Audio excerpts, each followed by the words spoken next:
Hello guys, आज हम पढ़ेंगे ओजेनेसिस। ओजेनेसिस बहुत ज़्यादा इंपॉर्टेंट टॉपिक है। अगर आप कोई भी कंपटीशन एग्जाम की तैयारी कर रहे हो या फिर कोई बोर्ड एग्जाम की तैयारी कर रहे हो तो ये वीडियो आपके लिए बहुत ज़्यादा इंपॉर्टेंट होने वाली है। तो चलो हम वीडियो को स्टार्ट करते हैं बिना टाइम वेस्ट करे हुए। देखो, सबसे पहले ओगोनिया होता है 46XX। अब ओगोनिया के अंदर क्या होता है, माइटोसिस होता है और वो बनाता है प्राइमरी ओवोसाइट। प्राइमरी ओवोसाइट भी क्या होता है, 46XX। अब जो प्राइमरी ओवोसाइट बनता है वो इंट्रा यूट्राइन लाइफ के अंदर बन जाता है। अब उसके बाद में जो प्राइमरी ओसाइट होता है वो अरेस्ट हो जाता है in diplotene stage of prophase. Prophase के अंदर क्या हो जाता है, ये अरेस्ट हो जाता है। अब ये अरेस्ट ओवर कब होता है, ये अरेस्ट ओवर जब होगा जब एलएस सर्ज होगा। और एलएस सर्ज कब आता है, eight the time of puberty. तो प्यूबर्टी के टाइम क्या होगा, एलएस सर्ज होगा। और ये जो प्राइमरी ओसाइट है वो म्योसिस 1 करेगा और बनाएगा सेकेंडरी ओसाइट, जिसको हम एग भी कहते हैं, एंड फर्स्ट पोलर बॉडी। तो प्राइमरी ओवोसाइट के अंदर हुआ म्योसिस 1 और बना secondary ओवोसाइट and first polar body. ये भी 23X और ये भी 23X।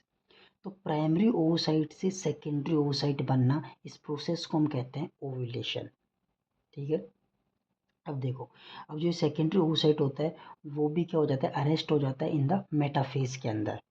अब ये जो सेकेंडरी ओवोसाइट है वो कब, इसका जो ये अरेस्ट वो कब ओवर होगा, at the time of fertilization. ठीक है। जब फर्टिलाइजेशन होगा उस समय क्या होगा, जो सेकेंडरी ओवोसाइट जो एग है उसके अंदर म्योसिस 2 होगी और वो बनाएगा फीमेल प्रोन्यूक्लियस और सेकेंड पोलर बॉडी। तो जो फीमेल प्रोन्यूक्लियस है वो भी क्या होता है 23X और सेकेंड पोलर बॉडी भी 23X। ठीक है। तो इस प्रोसेस को, ओगोनिया से एग का बनना, उस प्रोसेस को हम क्या कहते हैं, ओजेनेसिस कहते हैं। ठीक है। अब ओजेनेसिस के हम कुछ इंपॉर्टेंट पॉइंट डिस्कस करेंगे जो एग्जाम में वन लाइनर ऐसे पूछे जाते हैं। ठीक है। तो सबसे फर्स्ट है, ओजेनेसिस बिगिंस। ओजेनेसिस कब स्टार्ट होता है, अभी मैंने आपको बताया जो ओजेनेसिस है वो इंट्रा यूट्राइन लाइफ में स्टार्ट हो जाता है। तो एज कंपेयर करें स्पर्मेटोजेनेसिस से, स्पर्मेटोजेनेसिस में मैंने आपको क्या बताया था, स्पर्मेटोजेनेसिस स्टार्ट होता है eight the time of the puberty, but oogenesis start हो जाता है in the time of intra uterine life. ठीक है।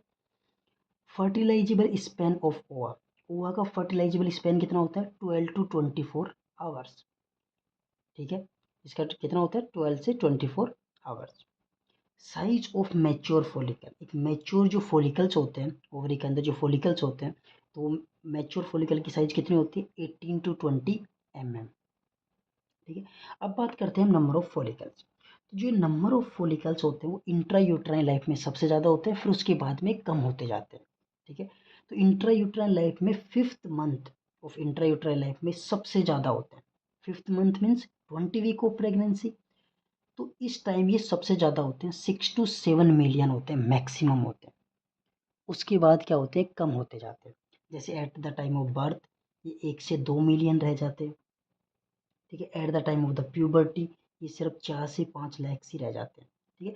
तो ये डिक्रीज क्यों हो रहे हैं, क्योंकि जो ये फॉलिकल्स होते हैं वो अंडरगो एपोप्टोसिस।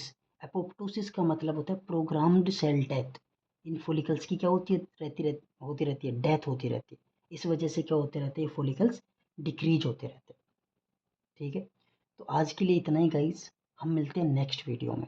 अगर आपको हमारी वीडियो पसंद आई हो तो चैनल को सब्सक्राइब करें, कमेंट करें, लाइक करें। Thank you.